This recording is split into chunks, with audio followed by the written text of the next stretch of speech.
વલસાડથી સમાચાર મળી રહ્યા છે। જિલ્લાના મધુબન ડેમમાં પાણીની આવક વધી છે। ઉપરવાસમાં વરસાદના કારણે મધુબન ડેમની સપાટી વધી। મધુબન ડેમના 1.25 લાખ ક્યુસેક પાણીની આવક છે અને ડેમના 8 દરવાજા 4 મીટર સુધી ખોલીને પાણી છોડવામાં આવી રહ્યું છે। મધુબન ડેમમાંથી 1.50 લાખ ક્યુસેક પાણી દમણગંગા નદીમાં છોડવામાં આવ્યું। મધુબન ડેમમાંથી પાણી છોડાતા દમણગંગા નદી બે કાંઠે વહેતી જોવા મળી। વાપી નજીક દમણગંગા નદી પરનો વિયર ઓવરફ્લો થયો છે। સેલવાસ, વાપી અને દમણના ગામોને સાવચેત રાખવામાં આવ્યા। લોકોને નદી કાંઠાથી દૂર રહેવા માટે અપીલ કરવામાં આવી છે। અમારા સંવાદદાતા બ્રિજેશ શાહ પાસેથી વધુ જાણકારી પ્રાપ્ત કરીશું। બ્રિજેશ, ડેમની સ્થિતિ અને દમણગંગા નદીના કારણે સર્જાયેલી સ્થિતિ શું વિગતો પ્રાપ્ત થઈ રહી છે?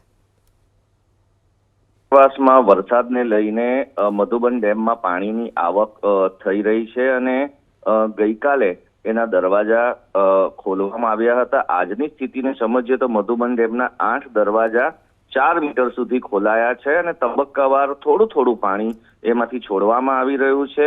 ડેમમાંથી 50,000 ક્યુસેક પાણી તબક્કાવાર છોડવામાં આવ્યું હતું, જેને લઈને જે નીચાણવાળા વિસ્તારો છે, ખાસ કરીને સેલવાસ, વાપી અને દમણમાં જે નદી નજીકના નીચાણવાળા વિસ્તારો છે તેઓને એલર્ટ કરાયા હતા। આ પ્રક્રિયા સતત ચાલતી રહેશે। જેમ જેમ પાણીની અંદર ઇનફ્લો વધશે તેમ થોડું પાણી છોડવામાં આવતું હોય છે। આ સાથે એ પણ મહત્વની બાબત છે કે દરિયામાં ભરતી ક્યારે હોય છે અને મધુબન ડેમમાંથી પાણી ક્યારે છોડાય છે એનો એક સમય નક્કી કરવામાં આવતો હોય છે, જેથી કરીને કોઈ મોટી તારાજી ન સર્જાય અને આ સમન્વય સાથે આ કાર્ય થઈ રહ્યું છે।